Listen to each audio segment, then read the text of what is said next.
let's get into our top 5 presented by Bet365. These are my top 5 moments of the MacKinnon era, and I limited myself to 1 per year. So there are going to be some that should be on the list that aren't. We'll talk about them. We'll get there. Relax. We're going through the top 5, 1 per year first. Number 5, the very early days of the MacKinnon era. I picked the Game 5 win over Minnesota in the 2014 playoffs. This is the one that MacKinnon had the game winner in overtime. I picked this one because this was the first moment for me that was like, oh, the Avs might actually have a killer in Nathan MacKinnon. He might actually be that guy. And obviously it took a few years to really get there with MacKinnon for everything to fall into place. But this was the first time in the playoffs for a long time where I actually had hope for the Colorado Avalanche. The previous time they'd gone to the playoffs was the first year of Joe Sakic's tenure, or Joe Sacco's tenure, excuse me. And there was no hope in those playoffs. It was just waiting for them to get drubbed by the Sharks. I know you talked about Landeskog as the turning point. This one felt like what I thought was going to be the turning point. And, you know, we know today it took 16-17 for it to really be the turning point. But this was as a kid who was in college at this point, this year was like, all right, I'm all the way back in on the Colorado Avalanche. For you, when did you first start really watching, like, that you can remember? 2008.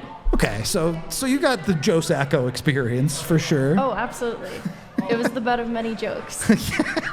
Tough. I say tough times, but it's not like the Patrick Waugh years were much better, if at all better. So a lot of highs and lows in the Patrick Waugh times as a coach specifically. But I remember that series well because I was at DU and watching it with friends, and that was the feeling that was shared among us, is it was okay to get excited about the Colorado Avalanche, because prior to that we were watching all kinds of hockey. I think the Cutthroats had come through town around just before that time, and we were watching some of the WJCs every winter, DU hockey, so we were getting our fill of hockey everywhere. But this was such a fun time to get excited about the Avs, because we'd go and watch the visiting teams practice at JBA at times. So we were very much ingrained in the Avs at this time, and it was an exciting and also really bittersweet series because of some of the mischief. You can say Matt Cook, it's fine. It was just dirty, right? And so that's another testament to the emotions of hockey really getting at me too, as I just felt for Tyson Barrie, and it was another moment of highs and lows. Like, it was great to see the Avs in that spot though, because I hadn't seen them in that spot previously. Yeah, I guess, if you started following in 2008, you missed out on a lot of playoffs at that point. Yeah, I didn't really know what that was. And obviously, like, there are a ton of other things you could have picked from this year. Game 1, Patrick Waugh knocking the boards down on Bruce Boudreau. Definitely was one I considered there. The series itself, for me, was the first series that truly endeared me to Erik Johnson as an Av. He has obviously the play going back, saving the goal that on the goal line with like 7 seconds left or whatever it was. Really the first time that EJ stepped into the limelight in Colorado for me. Obviously it was a workhorse for them for years and years and years. The hatred for Matt Cook was in some ways, I almost feel like it was a lost opportunity because that rivalry really never quite came to fruition, but it did feel like it could have, because I do remember then the matchups between these two teams for the seasons following were always fiery. So contentious. Yeah. It was just a tough point for the Avs to be in, because they were still solidifying parts of the identity that made them so competitive. Yeah, and it took the worst for them to get there, but they did eventually get there. We can move on to our number 4, which I forget. I think I put. Okay. Yeah, I put this one because this one is a little bit weird. It doesn't really fit with the rest of this list. But this one felt like a culmination of the success of this era. Obviously. I mean, look at Nate's face. Yeah, Look at his face in that picture. Exactly. And like, for the record, this was an OT winning goal. Like, it was not just some random stupid 100th point. MacKinnon on a breakaway in overtime to win a game to get his 100th point. Very cool. Spoiler alert, you guys know what number one on this list is. It's very easy to pick. This comes after that. This comes as a reward for Nathan MacKinnon. How great he's been over the last half decade. Had never had that 100-point season.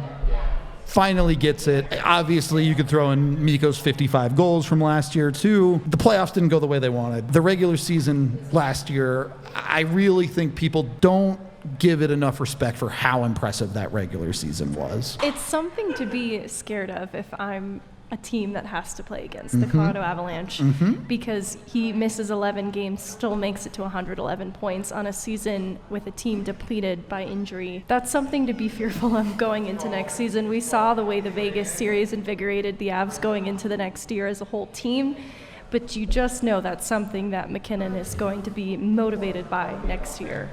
I can't see the future, but there is a part of me where if I'm sitting on that couch upstairs in February and Nathan MacKinnon has 100 points in 60 games, I'll be like, yeah, no, I'm not surprised. This adds up.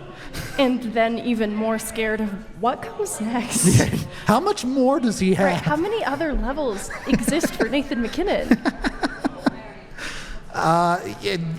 Well-deserved. That one probably more of a here you go, like a reward for everything he'd accomplished up to that point as much as anything. Number 3, it would not surprise me if a lot of people have this one higher. I know this was a huge moment for a lot of people. Game 82. In 2018, the Avs getting back to the playoffs. The first time this core, the true core that they have now, gets to the playoffs. It takes all 82 games. You're playing literal play-in. This is if the Avs lose, St. Louis got in.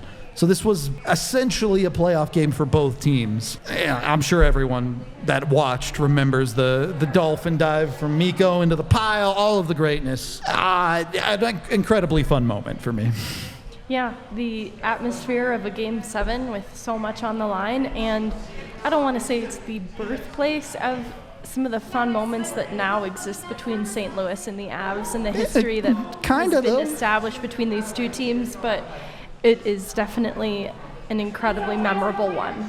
Yeah, it's weird because memories are dumb and fuzzy and you only remember certain things, but for whatever reason, the part that I remember most about that game is Sam Girard scoring the first goal of the game with like a clap bomb from the blue line, which is like, Sam Girard doesn't do that. Like, what? This is the weirdest thing ever. But he scores the first goal. He like turns to, I don't know if it was EJ or like MacKinnon was coming across the blue line, and he just like screams as loud as he can right in his face. And it was like, this is it. This is awesome.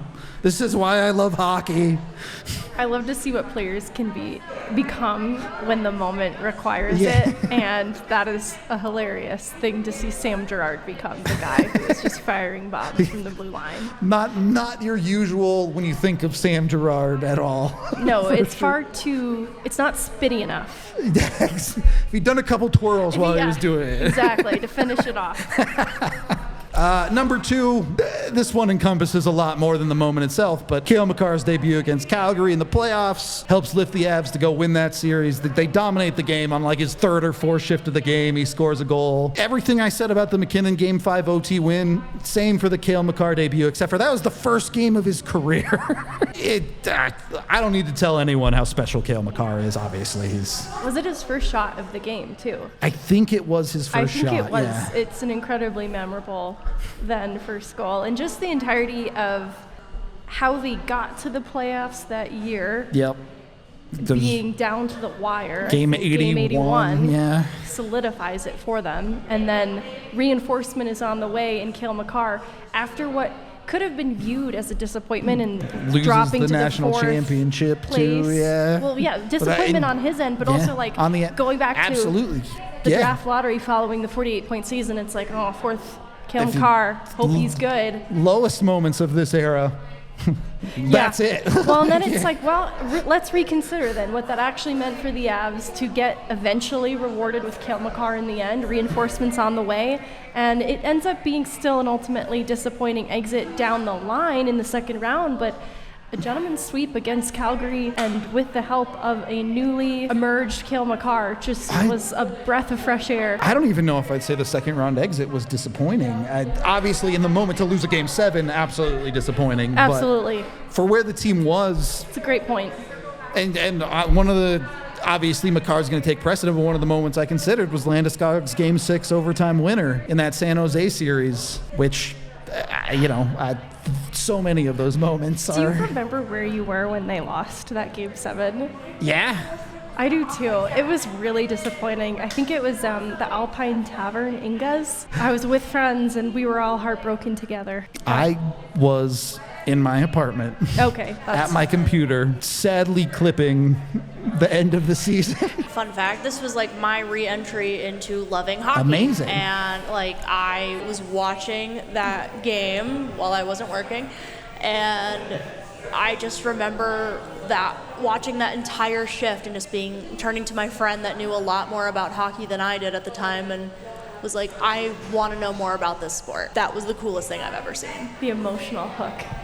We have that in common. Back in, this would have been 2013, I was working in a truck stop, which some of you may know, but regularly on the evening shifts, just sitting at the cashier, watching the TV with the Avs on it in the corner, not working at all, watching the hockey game instead. It's part of being a hockey fan, is not doing your job and watching hockey instead, I guess. The emotional hook it has on people comes for us all at some point. It's incredible how hockey has that. Can't look away. Any moment, this game could explode. You don't know. It's not quite the same as a basketball or a football game, where it's a little bit more methodical at times compared to hockey. Oh yeah, I'd seen plenty of other live sports before I stumbled into hockey, and the minute I laid eyes on hockey, I was done. You were for. done. Same.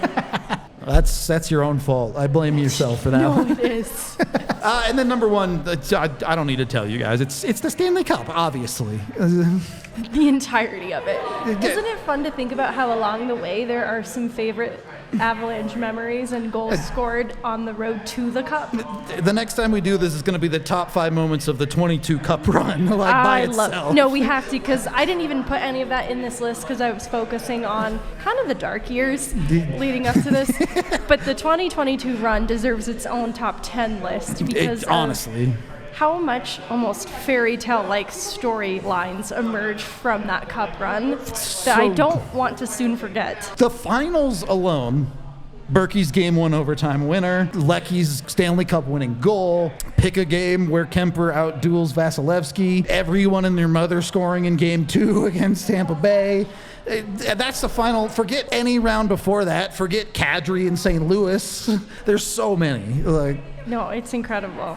Kadri, too many men. The revenge hat trick in St. Louis. Darren Helm. Yeah, to win the series. The Colorado Avalanche with the help of Eric Johnson. It was fun. It was unbelievably fun. And hopefully we get to do something similar again soon. Maybe not. I can't see the future, but I feel good. I feel good about this year. We'll put it that way to you. That was our top 5 presented by Bet365. Get over there. You know the drill. Do what you got to do.